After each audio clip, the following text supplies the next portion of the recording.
You know, I didn't have the opportunity to go into the military when I came out of high school. Looking back, my father was in the military. Both my brothers went in the military, and I do look back and think and wish that it was something that I have done, or I did to volunteer for the military.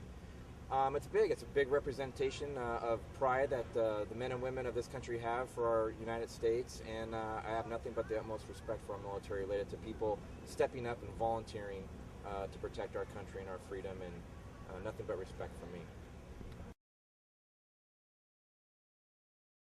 Well, I was 4F in 1970 when I graduated out of high school. They wanted me to go to Vietnam, but I was underweight and not very healthy, so I didn't make it, and they classified me 4F. And this is a beautiful thing that it's all volunteer, and that you find young people are going in the military. It's a wonderful thing. The significance is we are here to celebrate our country and the freedom that this country offers to every citizen. So it being the 40th year brings extra light to that.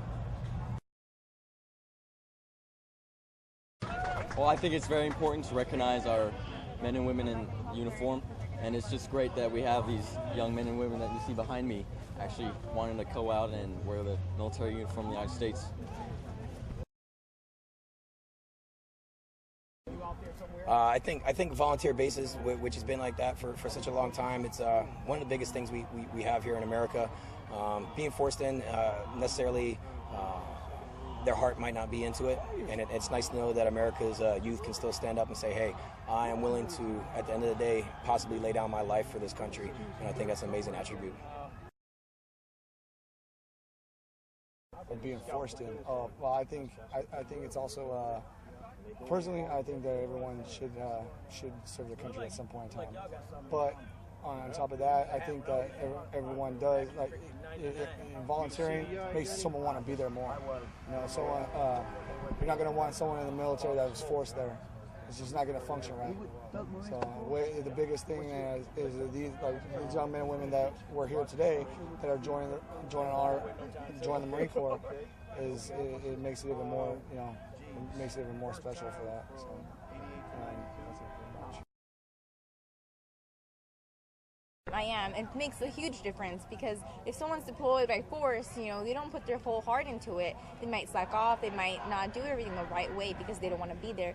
But opposed to a civilian, you know, such as myself and many others that I know have volunteered because we're different. We're proud. We see the people that have suffered and done so many sacrifices for us, and we feel like we want to do it. So we're going to put our heart in. We're going to do 110%. We're going to actually show everybody, you know, being in the Army, being in the military, it's actual, you know, great privilege and a great honor. So that's a great difference. And the difference is very significant. It makes all the difference in the world. Well, it feels good that people actually volunteer to join the service and represent the U.S. willingly, wanting to fight for our country. That feels good.